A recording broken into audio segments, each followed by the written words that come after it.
নমস্কার বন্ধুরা, আজ আমি তোমাদের জন্য খুব সহজ আর সুস্বাদু একটা রান্না নিয়ে এসেছি। আলু আর পালং শাক দিয়ে ট্যাংরা মাছের ঝোল। কম মশলা কম সময়ে এই রান্নাটা করতে পারবে। চলুন তাহলে শুরু করি। হ্যালো বন্ধুরা, তোমাদের জানাই তিথি রান্নাঘরে আবারও স্বাগত। আশা করছি তোমরা ভালো আছো।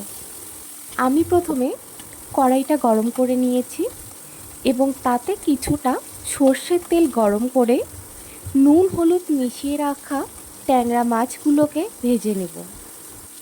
ঘরের সাধারণ উপকরণ দিয়েই তোমরা এই রেসিপিটা করে নিতে পারো, তাই ভিডিওটা স্কিপ না করে শেষ পর্যন্ত দেখো।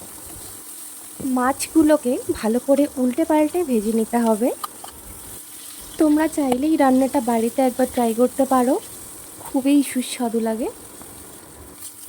মাছ কখনই বেশি আঁচে ভাজবে না, মিডিয়াম আঁচে যতটা পারবে ভাজার চেষ্টা করবে, তাহলে মাছটা ভালো করে ভাজা হবে। তোমাদের সঙ্গে গল্প করতে করতে আমার মাছ ভাজা কিন্তু হয়ে গেছে। এবার আমি মাছগুলিকে নামিয়ে নেব। এবার আমি কোনো তেল অ্যাড না করেই ওই তেলেই রান্নাটা করব। তো এখন আমি দিয়ে দেব একটা তেজপাতা, গোটা জিরে,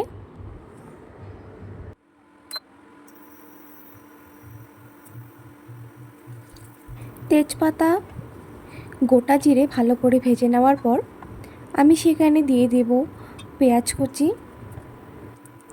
পেঁয়াজটাকে ভালো করে ভেজে নিতে হবে, তাই আমি পেঁয়াজটাকে ভালো করে নাড়িয়ে নাড়িয়ে ঘাঁটছি।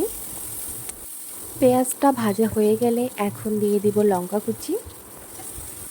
লঙ্কাটাকে ভালো করে ভেজে নেব, তারপর দিয়ে দেব কেটে রাখা আলু।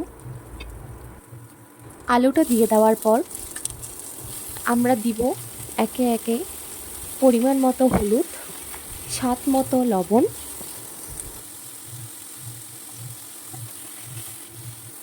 তারপর আলুটাকে ভালো করে নাড়িয়ে নাড়িয়ে ঘাঁটতে হবে।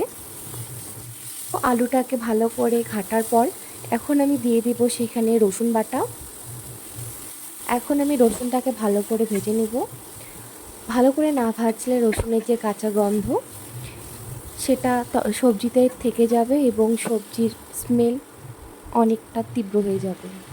রসুনটা ভালো করে ভাজার পর আমি সেখানে অ্যাড করলাম টমেটো কুচি এবং টমেটোটা ভালো করে ভেজে নেওয়ার পর আমি সেখানে কেটে রাখা যে পালং শাক ছিল সেটা দিয়ে ভালো করে নাড়াচাড়া করছি।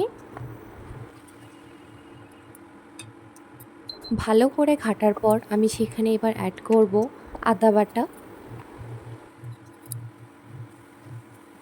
আদাটাকে ভালো করে সবজিতে মিশিয়ে নিতে হবে, সেই জন্য আমি ভালো করে ঘাটছি।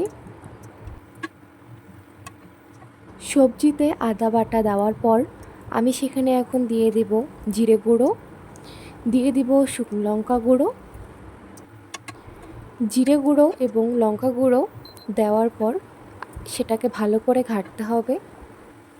আমার রান্না তোমাদের কেমন লাগছে তা প্লিজ কমেন্টে জানিও।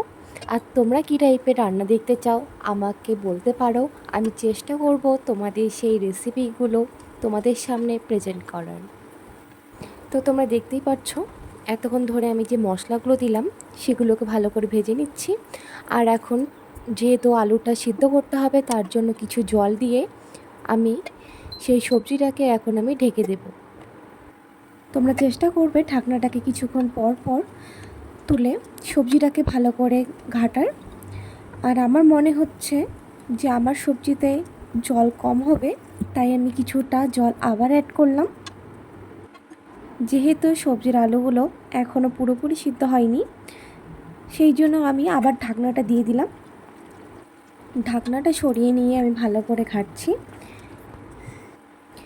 আমার কাছে ধনেপাতা থাকলে আমি যে কোনো সবজিতেই সেটা অ্যাড করি, সেজন্য আমি এখানে দিয়ে দিলাম ধনেপাতা কুচি। সেটাকে আমি সবজির সঙ্গে ভালো করে মিশিয়ে নিচ্ছি। এবার ভেজে রাখা যে ট্যাংরা মাছগুলো ছিল সেগুলোকে আমি দিয়ে দেব ঝোলের মধ্যে। ঝোলের মধ্যে দেওয়ার পর মাছগুলোর ভিতর যাতে একটু মশলা ঢোকে সেজন্য আমি ভালো করে ঘেটে নিচ্ছি। এখন আমি দিয়ে দিলাম গরম মশলা।